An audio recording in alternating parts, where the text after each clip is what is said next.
Friends, आज का हमारा टॉपिक है सिरावेद। यानी हमने दो प्रकार से विश्रावण जो रक्त मोक्षण है वो दो तरीके से होता है, शस्त्र के द्वारा और अनुशस्त्र द्वारा। जो अनुशस्त्र द्वारा है श्रृंग जलोका लाभू, वो हम अपनी पहली वीडियो में पढ़ चुके हैं।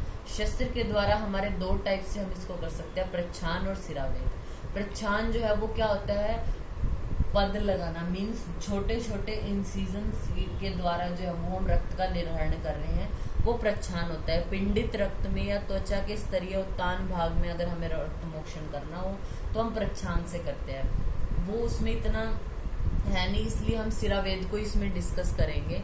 सिरा सबसे पहले होता क्या है, शरणार्थ सिरा, यानी शरण क्रिया होती है इसमें, इसलिए इसको सिरा बोलते हैं। और सिराएं हमारी 700 होती हैं। फिर जो हम सिरावेद कर रहे हैं, जैसे हमने पिछली वीडियो में बताया कि इसके पूर्व कर्म और पश्चात कर्म उसी जैसे हैं, लेकिन हम फिर भी एक बार उनको डिस्कस कर लेते हैं।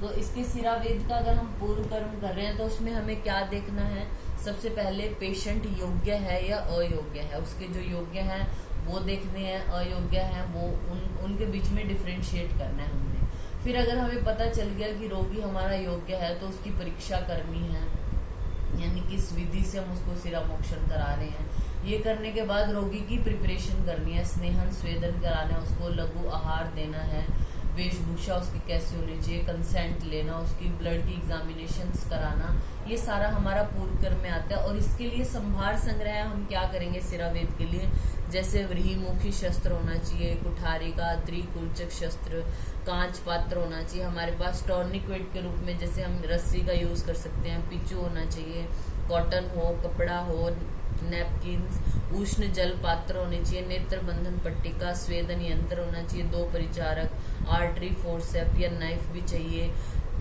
उसके ब्लड टेस्ट ये तो करानी है पेशेंट के हमने, ठीक है। फिर उसके बाद आता है हमारा, फिर आता है प्रधान कर्म। प्रधान कर्म में हमें सबसे पहले जब हम यानी सिरावेद करने हैं तो पहले उसके लिए पेशेंट को आसन देना है, यानी सिरावेद के लिए उपयुक्त जो आसन है वो हमें पेशेंट को देना है। वो कैसे देना है वो डिसाइड होगा कि हम किस जगह की सिरा का वेद कर रहे हैं। सपोज अगर हम हस्त की सिरा का वेद कर रहे हैं तो पेशेंट को क्या बोलना है कि जो अंगूठा है वो मुट्ठी के अंदर दबाना है इस तरीके से, और अच्छी तरह से उसको बिठाकर जो पूर्व संधि है उसके पास वस्त्र बांध देना। यानी जो हम जिस तरीके से आपने देखा होगा जब हम ब्लड इन्वेस्टिगेशन के लिए जाते हैं तो हमारा ब्लड जो निकालते हैं वो उस तरीके से, यानी अंगूठा जो वो अंदर की तरफ ऐसे मोड़ के ऊपर टॉर्निक्वेट बांधी होती है, उसी तरीके से हमें पेशेंट को बिठाना है। तो अगर हम हस्त की सिरा का वेद कर रहे हैं हमने पेशेंट को ऐसे बिठाना है। फिर आता है अगर हम सिर की सिरा का वेद कर रहे हो तो हमें क्या करना है, घुटने योग्य आसन पर बिठाना है पेशेंट को, और टांगों को घुटने से मोड़कर बिठा देना है, दोनों कोहनियां घुटने पर रखनी है और अंगूठे को अंदर की ओर दबाकर मुट्ठियां बंद करके गर्दन पर रखना है उसको, और गर्दन और मुट्ठी को वस्त्र से लपेट देना है उसके, ठीक है। फिर अगर हम पाद की सिरा का वेद कर रहे हैं तो पाद के समान ऊंचे आसन पर उसको बिठाना है, यानी जानू के समान, और जिस पाँव का सिरावेद कर रहे हैं उसको समान स्थान पर रखना है, यानी नॉर्मल रखना है, और जो दूसरा पाँव है उसको थोड़ा संकुचित करके ऊपर उठाकर रखना है, और जो वेद्य पाँव है उसके नीचे जो है वो, यानी हमने टॉर्निक्वेट बांध देनी है। जिस भी पाँव का हम वेदन करना है उस पे हमने टॉर्निक्वेट बांध देनी है, उससे जो दूसरे वाली टांग है उसको थोड़ा संकुचित करके बैठना होता है, ठीक है। तो ये हमने जान लिया कि हम किस अकॉर्डिंग उसको आसन में बिठाएंगे।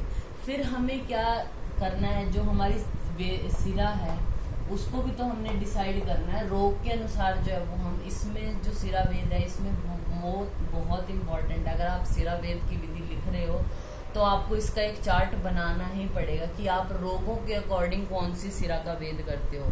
सपोज अगर आपका जो है वो पाद हर्ष है, पेशेंट को पाद दाह है, चिप रोग है, वात रक्त है, वात कंटक है, तो कौन सी सिरा वेद्य होगी, जो शिप्र मर्ग के 2 अंगुल ऊपर है वो। अब गृदृसी है, शियाटिका है, तो उसमें जानु संधि के ऊपर या नीचे 4 अंगुल, यानी जो जानु संधि है उससे 4 अंगुल ऊपर या 4 अंगुल नीचे हमें पेशेंट की सिरा का वेद करना है। विश्वाची है तो उसमें कूर्पर संधि के नीचे या ऊपर 4 अंगुल करना है, ठीक है। गलगंड है तो उसमें उरु मूल में रहने वाली सिरा का वेद करना है। प्लीहा रोग है अगर लीहा जो हमारा स्प्लीन है वो हमारा वाम साइड होता है, यानी लेफ्ट साइड है, तो वाम बाहु की जो कूर्पर संधि है उसकी सिरा का वेद करना है। अगर हमें यकृत ताल्योदर है उसकी जगह, या कफोदर है, या कास श्वास है, तो दक्षिण बाहु की सिरा का वेद करना है।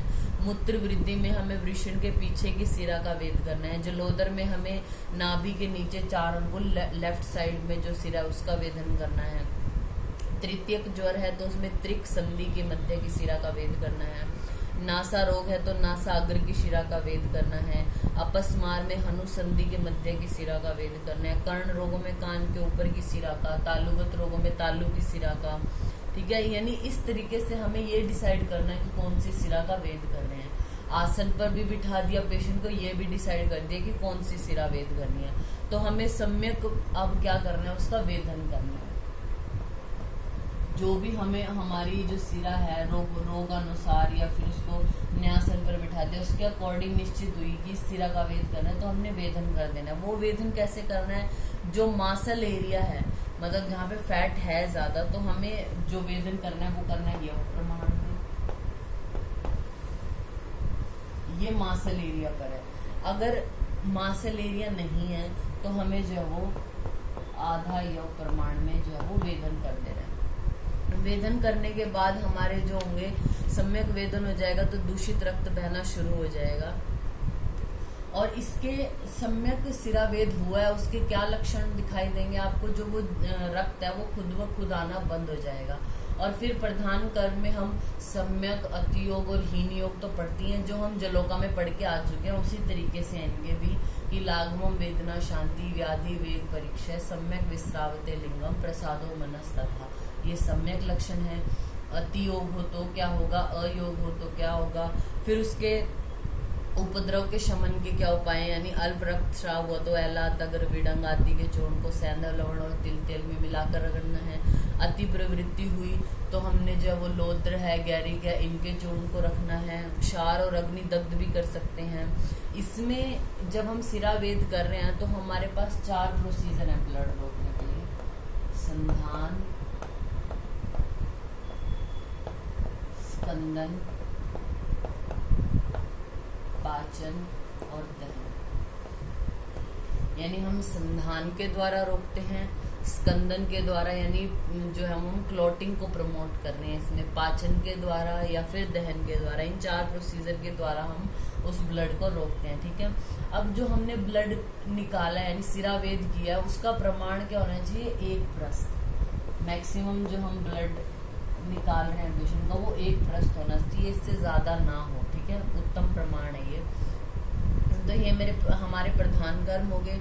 पश्चात कर्म में उसी तरीके से हमें पेशेंट को थोड़ी देर विश्राम कराना है, फिर उसको आहार बताना है कैसा, यानी लघु आहार लेना है, अग्निवर्धक आहार लेना है, रक्त को वर्धन करे ऐसा आहार लेना है।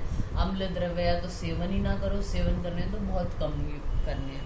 परिहार्य विषय में जैसे अधिक ठंडा या गर्म भोजन, क्रोध, मैथुन, व्यायाम, जो अष्ट महादोष कर भाव है उनको तो त्याग करना ही है, ठीक है। और सप्ताह में हमें 1 बार रक्त मोक्षण कराना है। और वय इसके लिए 16 से कम वाले को और 70 से ज्यादा वाले को हमें सिरावेद नहीं कराना है, ठीक है।